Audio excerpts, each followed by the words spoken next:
Welcome to my pod, John Forster Talks to Dynamic Leaders. Here we'll learn about our winning conditions. Winning conditions is how we deliver that work. Our audience accepts it in a way that they want to trust and celebrate your work, trust and celebrate you, and give you a seat at the table. And the true value of hard work. Dreams don't work unless you do. Nobody's going to come in this cage and outwork and outwork.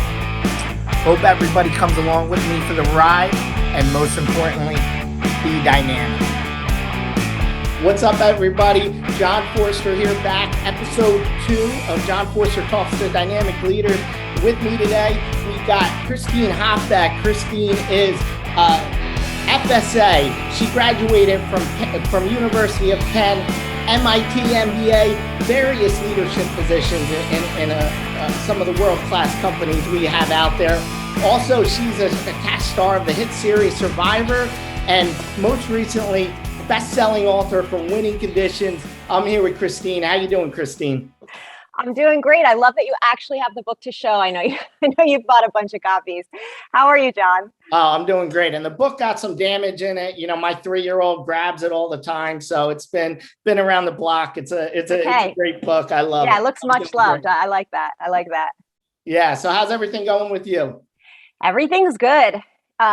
Working hard. I just took my kids off to school. I'm now an empty nester. That's my new news right now. My oldest son graduated from college and moved to Philadelphia, and my 2 younger kids went off to college this year. So my house is quiet. Yeah, you're getting ready for that, right? Yeah. So I'm at close to that end of the spectrum. I'm actually at both ends of the spectrum. So I got a 17-year-old. We're looking at schools right now with her. And then I got a 3-year-old. So I'm chasing her around. So I got a while before it's party time in my household like it is in yours. But yeah, we're making the most of the moments. It's been great. I love that. I might be a little bit jealous of the 3-year-old right now. She's fun. She's a good time. Yeah. But definitely tiring as well. But it's a lot of fun. Yep. So I do have to apologize. I know we did some emails back and forth before this. You know, I did a big blunder. I mixed up, I think, the Jersey Ivy League thing. I said you went to school at Princeton. And when we emailed me back, I mean, that's a rival university, the University of Penn. So I definitely apologize with that. It's okay. I actually applied to Princeton, but I guess I was not what they were looking for, so I didn't get in. But I ended up at Penn and had an absolutely amazing experience. Penn was the right school for me. So, things happen as they're meant to happen. They do. And it's an interesting story with me as well. And not even for the academic reasons. When I was in high school, I went to the Palestra, and they have a big wrestling tournament at the beginning of the year. And that was the glory days of Penn wrestling. They had a very big nationally ranked team. And I wanted to go to Penn, and I applied. Did not get in, went to Rutgers. The rest was history. I wouldn't change it for a thing. I might be having a P on my shirt rather than. I know. I'm feeling like, with you wearing your Rutgers shirt, I'm feeling like I should have showed up in my Penn gear. So yeah, maybe we'll do that the next. But next time.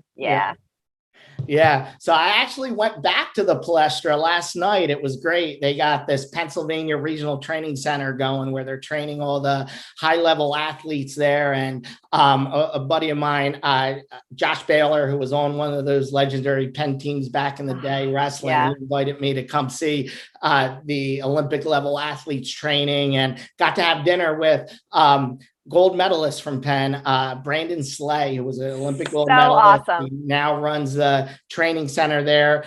Got to absorb a lot of deep knowledge. The one thing he said to me, which I think was great, he said, we're not just looking for the best athletes to come on here.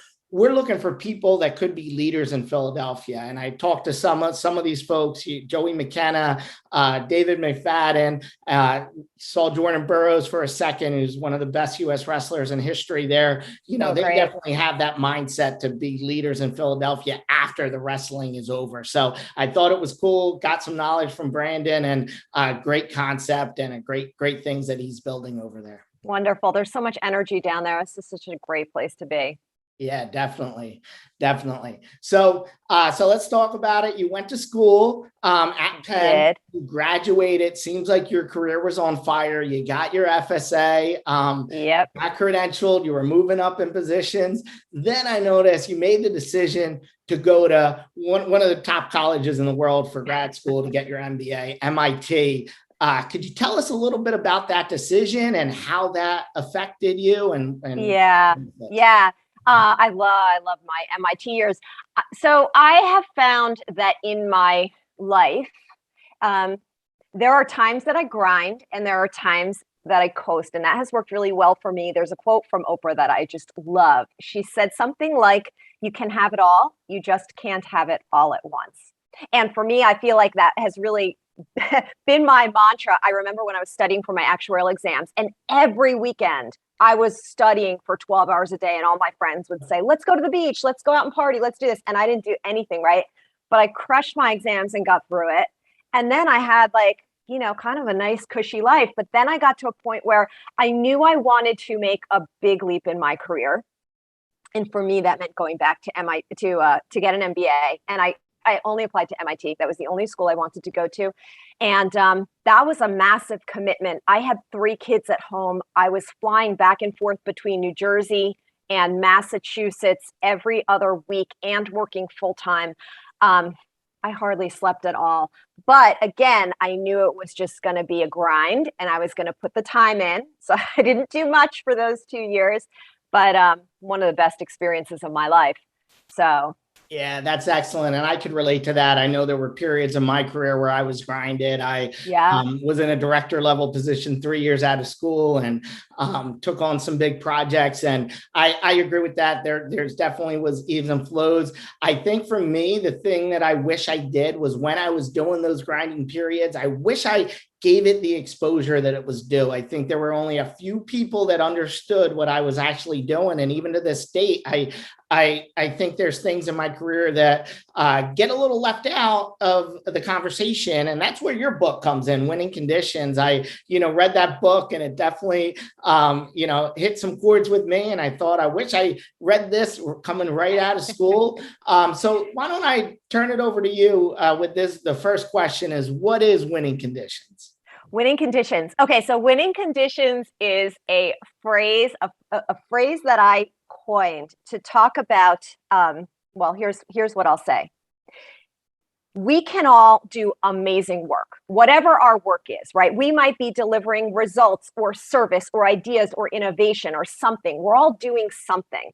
Winning conditions is how we deliver that work so that the people, our customers, our audience, accepts it in a way that they want to trust and celebrate your work, trust and celebrate you, and give you a seat at the table. So I had noticed through my career that sometimes I'd look around and I'd go, that's weird. That person is way more successful than me, but maybe I knew my work was better, or I knew I worked harder, or I knew maybe I was a little smarter, and I go, what are they doing that I'm not doing?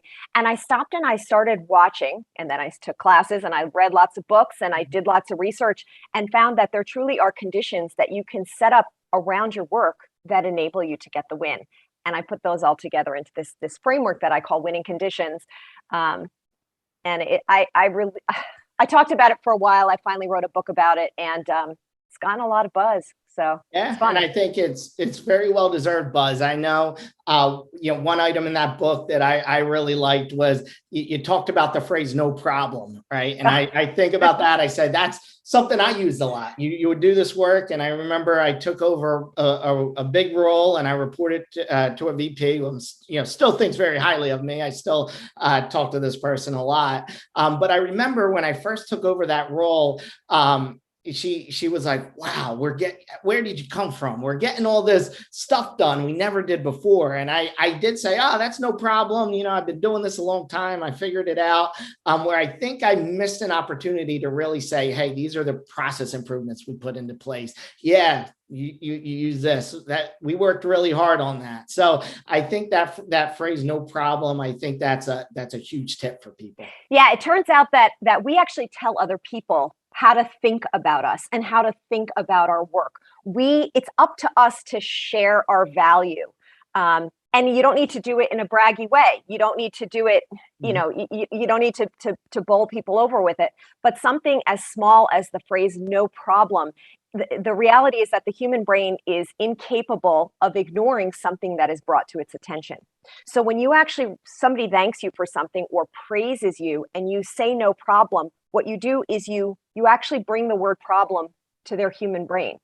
And they can think about a problem. So why would you ever want to do that? And in fact, in the customer service industry, many customer service agents are actually forbidden or prohibited from using that phrase "no problem" because it actually creates a negative connotation. But that's like one of those really small things that actually makes a difference. If someone praises you, then you say, "Thanks, I worked really hard on that," or "Thanks, I really enjoyed working on that. I would love to do that again," or say something that shares the value that you brought rather than suggesting that actually it might have been a problem. So yeah, I agree. That's a great tip. Another great tip, even before I ordered the book, it actually made me order the book. I listened to your podcast with Jing Lang, and you were talking about your heading on your LinkedIn or even any social media, Twitter, and how you should think about crafting that. And I looked at mine, and I first thing it just says Director of Actuarial, and I thought, boring. I mean, how lame could you get? So that just said was my title. It said nothing about what I really did and nothing about the value I bring to the table. And I thought that was key. And within 2 hours after I listened to that podcast, I changed my title on LinkedIn. So it now says MMA fighter or something, right? I notice it every time it comes through. Yeah. Yeah. Right. Like you said, you notice it. And and it's the same as from 2 hours after I listened to that podcast with one little change. I looked at it. I said, okay, well, why don't I put leader? I see myself as a leader. I always was strong at managing teams. The only part I changed is it used to just say after that actuary, because I wanted people to know I was an actuary. Now it says COO and actuary, because I want to have people see those two things go together. Actuaries could take other roles and use their knowledge. The next one is a speaker. I speak at a lot of engagements. I do these podcasts. The next one is business strategist. I'm outside of the numbers. I'm working with the leadership of the team. And then you said MMA fighter. And that's something that I shied away from early on, but I get more comments on that than anything else. People are like, and it's something that people could just understand. It's like, wow, you were a pro MMA fighter while doing a director level job. And to be honest, that wasn't even one of the hardest points in my career. There were a lot of other points where I was taking on bigger projects that helped me out a lot in my career that people just can't wrap their heads around. So I think it is important to craft that to your audience rather than what you think. It's absolutely true. We bring so much more to life, to our careers, than our title, right? So if everyone wants to just think, what is the value that you bring to the world? And maybe that's cool stuff, right? Maybe you're a marathon runner. Maybe you've traveled the world. Maybe, who knows, whatever it is. What does mine say? I pulled mine up while we were talking. Yeah. It says actuary, best-selling author, CBS survivor, and then which is my tagline, which I say, guiding great people and great organizations towards winning outcomes. So, and you got to be careful not to make it super hokey that people think it's, off or odd or something, but definitely catches people's eye. So. Yeah. So there's some great tips in that book. I mean, I think we could spend hours and hours digging through each chapter. There's some excellent tips in there. And I was thinking about, what does this book mean? And it really, I have these networking sessions and sometimes non-work items come up and they're very related. So in one of these networking sessions, we started talking about 80s video games and the Nintendo game Contra came up. And, one thing with Contra for me, I don't understand how I don't know what I had for breakfast some days, but I could remember the code for Contra from 35 years ago. Up, down, left, right, BA, select, start. So doing that code goes from 3 lives to 30 lives. And on the call, this is a small group, about 10 people. Many other people on this call remembered that code, and there were very successful people like Krista Menicini, Earl Dunn, Nate Bear, successful people in their careers. And it's like, why is that? And I thought about that, and the reason is, I think, is very simple, because I would play that game hours and hours for months, and I couldn't get past the second level. The boss at the second level could not get past it. I got that code. All of a sudden, I moved to level 4. Then a couple months later, I'm on level 5, then 7. A couple months later, and then at the end, I'm finally in the alien's lair. I take out the heart and I win the game. And if it wasn't for that code, I probably would still be playing that game today, or I would have just quit. And I still had to work at it. You still have to develop that skill and develop that technique, but that code gives you your extra lift to get you to that next level. And that's what I felt that book represented. It's, you got to learn your craft, you got to learn your skill, but these are the things that are going to be the tipping scale from you moving to that next level, or moving to a job that you might want, or moving into another industry. I think this book gives you the tools and the keys to do that. Thank you so much. I love that analogy. That is such a great analogy. And the other thing I'll add to it is probably when you were learning the code, you had to learn the code, right? So it might have been felt a little off or felt a little weird. And then all of a sudden you learn the code and you just get it. And then it's natural. Then it feels natural to, in your case, do the code. For winning conditions, it feels natural to share your value or understand your audience's perspective or your audience's motivation, or creating advocates. And all of a sudden, all these things become natural. So anyway, love the analogy. Absolutely fantastic. Yeah. It's great. It's great. So, so one other question for you. I mentioned the podcast you're on. I see the book. A lot of people I know are reading the book. I see you on LinkedIn, always posting some great tips on LinkedIn, and you developed this huge following, and you almost became this influencer for people in their career, and helping people be successful. What does that mean to you?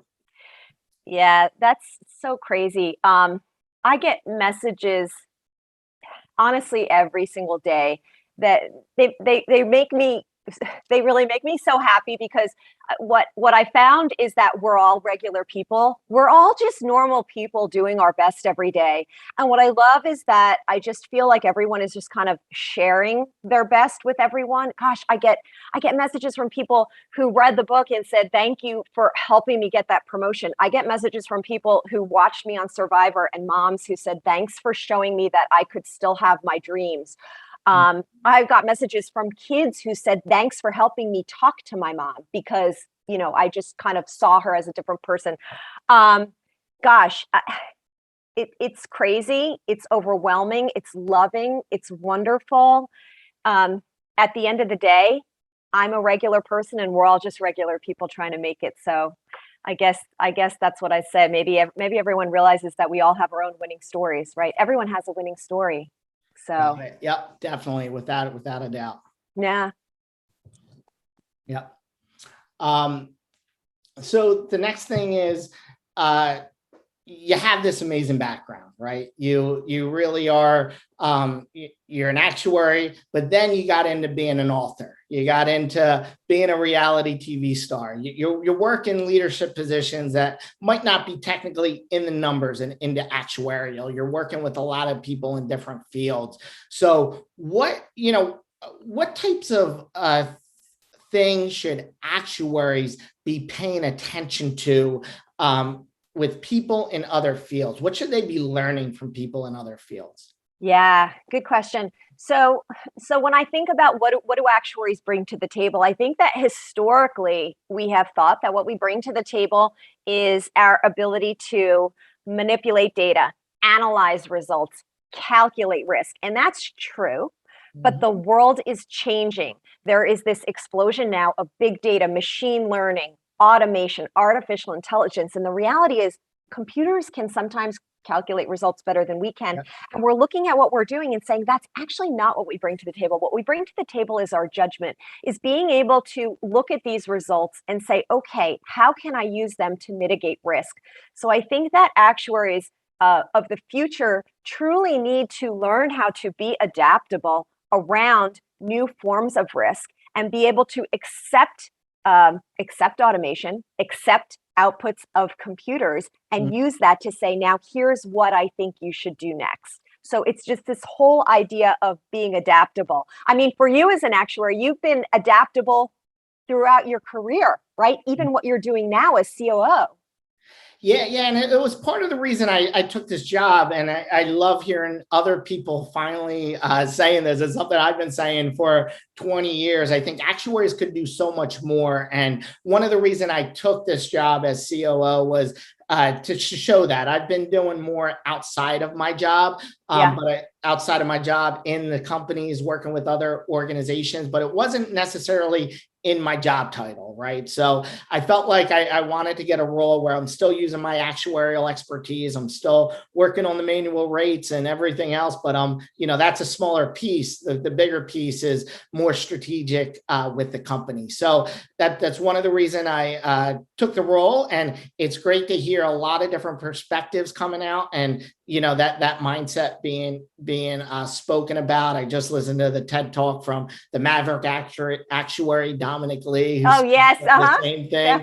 And I had a good chat with him afterwards. And it's good to find people that have these same views that, hey, you shouldn't just, go against the automation. You need to develop skills that make you not automatable and able to explain the results and able to have a seat at the table when you're thinking about big company decisions. That's right. I mean, even that is all winning conditions, right? How can actuaries get out there and share their value, share the value of the organization, of their department, of their team, of all of these things? I think we can do it. Yeah.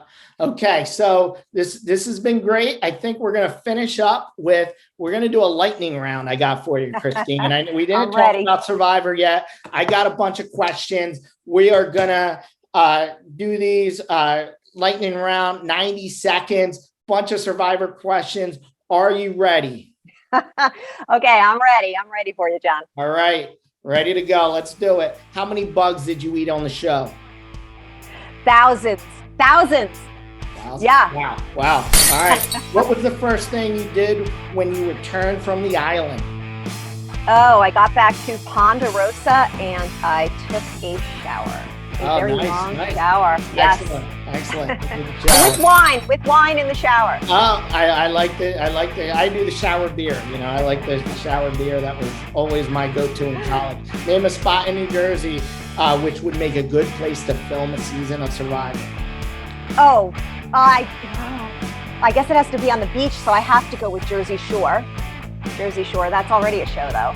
Yeah. Maybe the Pinelands, the Pineys, the Pine Barracks. Yeah, maybe. You get Snooki in the situation on the Jersey Shore eating bugs, that would be great. All right, what food did you first eat when you completed the show? Oh, French fries. Grease, yeah. What was the most consecutive days you went without shower?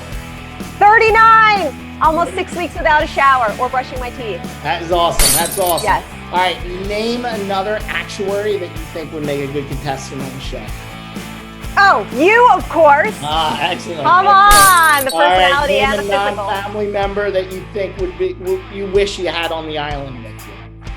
I'm going to go with one of my absolute besties, Leslie Neese, but it's kind of a fake answer because she played Survivor China. Great. Yeah, I get the expertise. Up. I hear the buzzer ringing. Great question, Christine. This was great having you on the podcast. Definitely buy the book, Winning Conditions, on Amazon. There's an audio version. Follow Christine on LinkedIn, on Twitter, and also make sure you follow the show. We're on all the podcast venues. We are on Spotify. We are on YouTube. We are on Apple Podcasts. Follow the show. Have a great week and be dynamic.